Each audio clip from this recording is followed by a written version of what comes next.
good afternoon. This is the second presentation on life insurance. The topic is life insurance, the principles and types of life insurance contract. So now, what is life insurance? Life insurance is a very important concept, in the present day world, because everyone, as far as we know, like everyone that we know, generally will have life insurance contracts.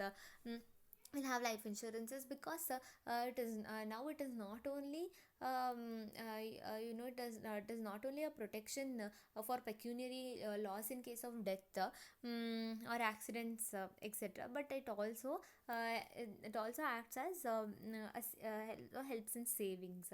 Okay, so now human life is always exposed to a number of risks, such as sickness, accidents, death, etc. Even though these risks cannot be completely prevented, we can always be insured against the pecuniary loss that might occur due to the happening of such events. Life insurance is meant for this purpose. So life insurance does not provide does not prevent the risk, but it only can assure to indemnify from the pecuniary loss that might arise, okay, because of the happening of such events.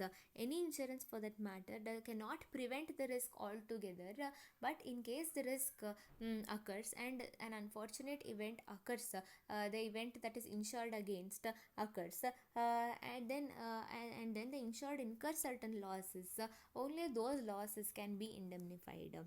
So, what is a life insurance contract? What is the meaning of life insurance? Life insurance is a financial cover for a contingency linked with human life, like death, disability, accident, etc. So, there are various contingencies and risks to which human life is exposed. Okay, but death, of course, is not uncertain. Death is certain, but the time at which death can occur is very uncertain and cannot be known. Death also will be considered to be a risk under life insurance. Principles of life insurance contract. It is an aleatory contract. This is basic nature of the contract, and these are certain principles involved in life insurance contract. It is an aleatory contract. This means that it is a contract which includes an element of chance or uncertainty. We don't know what risks can occur at what time it can occur. It is an aleatory contract. There is always a chance involved. It is a unilateral contract. Okay, generally all contracts are bilateral. We know there are two parties here, but it is unilateral in the sense it is only the insurer who makes a legally enforceable promise. See, both parties will make a promise which they have to fulfill. In case of this life insurance policy, the premium will already would already been have paid. Therefore, okay, a fulfilled promise, it is already fulfilled, and the remaining part of the promise has to be fulfilled. The promise made by the insurer is yet to be fulfilled. Therefore, only a part of it is legally enforceable. That's why it can be termed as a unilateral contract, because it is only the insurer who makes a legally enforceable promise, as the insured would have already paid the premium. It is a conditional contract, as it includes a condition of timely payment of premiums by the insurer. See, it is these two, second point and third point, are slightly contradictory, but see, here in unilateral contract, when we say would have already paid the premium, okay, it is mentioned that the insured would have already paid the premium. This is because as soon as the first premium is paid, then the insurance policy will come into force, okay, and the remaining premiums are conditional. Okay, they are to be paid. Yes, the part of the promise has to be completely fulfilled, but the contract comes into force as soon as the first premium is paid. Therefore, it can be termed as a unilateral contract. It is a conditional contract, as it includes a condition of timely payment of premiums by the insurer. After the first premium is paid, the contract comes into existence, and then the remaining premiums have to be paid. Okay, in case it is not a lump sum quantity which is paid as a premium initially itself. It is a contract of adhesion. This means there are no negotiations between the parties. The insured has to either accept or reject the policy as it is. Okay, there are various types of insurance policies like endowment policies, term policies, and all of these life insurance policies are there, but those policies are as it is. And depending upon the needs of the insured, it is the insured who has to choose between those policies, whether he needs a term life insurance or endowment insurance is a choice of the insured. But in case the insured wants to choose a particular type of policy, probably an endowment policy, then he cannot further change the conditions with respect to that particular insurance policy that he is taking. Either he can accept that policy as it is, or he can reject it. Therefore it is a contract of adhesion. It is a contract of a certain amount. As in life insurance, the policy amount is fixed, unlike other insurance contracts. This is because see, in other insurance contracts like fire insurance or fire insurance, the amount is fixed based upon the risk.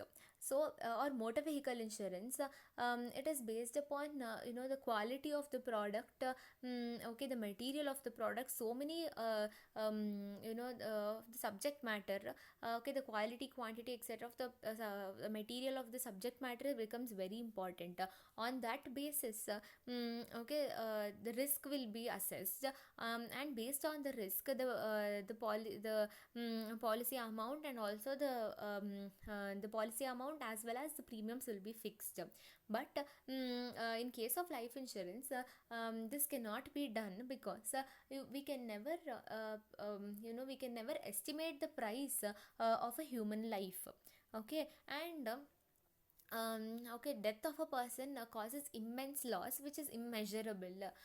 Therefore it is a contract of certain amount to avoid all of these dilemmas. It has to be a contract of certain amount. Therefore the policy amount is always fixed in case of life insurance policies. It is not a contract of indemnity. Okay, because of course, as we know, a contract of indemnity is a contract wherein for a particular loss, the amount of loss incurred, okay, for only that amount is indemnified, and no amount in excess of the loss occurred, or lesser than the amount of loss occurred will be given. Okay, it will just be indemnified. But here, because we cannot put a value on the life of a human being, life insurance cannot be considered to be a contract of indemnity. Therefore it is a contract of certain amount. So now we have the types of life insurance contracts. Okay, these can be called as life insurance products as well. So we have term life insurance, endowment insurance, whole life insurance policy, unit linked insurance policy, annuities, etc. So now let us look into each product of life insurance. So first of all, we have term life insurance. Okay, this is the most trivial form of life insurance contract. In this case, the insurer makes payment only if the life assured dies within the term of the policy or a specified period. Okay, so of course there is a maturity date for every contract of life insurance, and within that specified date, okay, if the death of the insured occurs, only then the policy amount will be paid. Okay, otherwise the policy amount will be forfeited and will not be paid if the person survives that specified period. Okay, and on which the term life insurance matures. Okay, the payment is made to the dependents of the deceased upon his death. Okay, in this type, the premium payable is lower when compared to other products, because there is a lot of contingency involved. Okay, if the person doesn't die within the specified period, then no policy amount will be given, and therefore the premium payable is very low. Okay, but of course now there are options for converting term life insurance into endowment insurances, and there are various other so and these term life insurances are not taken as much, but it will be useful in case okay, a creditor wants to take term life insurance on the debtor, okay, because on the life of the debtor, because in case of sudden death of the debtor, okay, the insurer the insured, that is the creditor, will we can recover his debt amount through the policy amount that he receives from term life insurance, okay, upon the death of the debtor. Okay, it is very useful only in case of in such cases. And then endowment insurance, this is the second type, and this is the most used type because it is also a part of savings of people. It is very prevalent, used in by middle class families, and poor families, but the premium amount payable is slightly higher when compared to term life insurance policies. Okay, endowment insurance, in this policy, benefit is guaranteed on both contingencies, that is death or survival of the policy holder to the end of the specified term. This is a savings oriented scheme. Okay, there are various types of endowment insurance as well. Okay, they are ordinary endowment policy, pure endowment policy, double endowment policy, joint life endowment policy. Okay, these are the various varieties. Okay, so the insured can choose any of these endowment insurance policies based upon the need of such a person. But pure endowment policy is one is opposite to term life insurance. That is, the person has to survive a specified period of time. Only upon survival, the person receives benefits, receives the policy amount. If the person dies within the specified period, then no amount will be given, it will be forfeited. In case of only pure endowment policy, ordinary endowment policy, on both contingencies, that is death and survival, the policy holder will receive the policy amount. Okay, and next we have whole life insurance policy. This policy, as the name suggests, okay, this is meant for the whole life of the assured, and the policy is payable at the time of death alone. Okay, this can be classified as ordinary whole life policy, limited payment whole life policy, convertible whole life policy, single premium whole life policy. In case of single premium whole life policy, a lump sum amount is paid once for all, and in the end, at the death alone, the payment is made. Always in nowadays, convertible policies are very popular, so that at any point of time, a policy can be converted into a different kind of policy, and this is very helpful to the insured. Mm, then we have unit linked insurance policies. These have become very popular in the present day because many people want to invest their money, and they don't want to waste their money by insuring it. Rather, they want to invest it.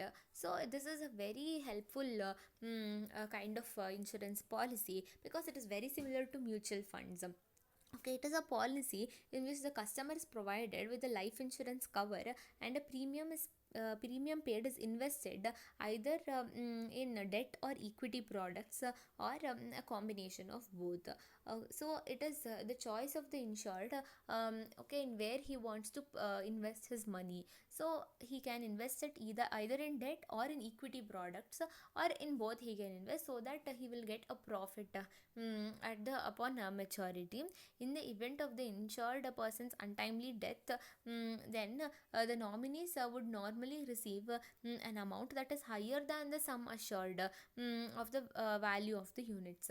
Okay, this means that the policy amount will, however, be given, which will be fixed, but along with that, some extra excess of amount will also be paid, okay, based upon the profits made, okay, from the investments. And then we have annuities. Okay, annuities are generally cannot be termed specifically as life insurances. Annuities start where life insurance ends. These are more of a sort of pension, um, um, pension schemes.